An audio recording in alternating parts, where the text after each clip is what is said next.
Hi, I'm Craig with ApplianceVideo.com. Today, we'll be taking a look at the lower spray arm on this KitchenAid built-in dishwasher.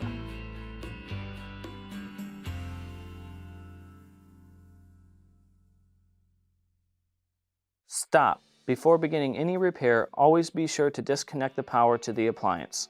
It is also recommended to test the outlet for the proper voltage. Remember to also turn off the water. A faulty lower spray arm would often result in... Click on the link below to view this repair video. ApplianceVideo.com guides you step by step, giving you the confidence to avoid recalls and callbacks, also saving time on repairs. Whether you're up against an uncommon repair or the latest appliance on the market, our videos have been created with you in mind. Our growing library of videos have been produced using our factory-certified technicians who have extensive infield experience over the past 30 years.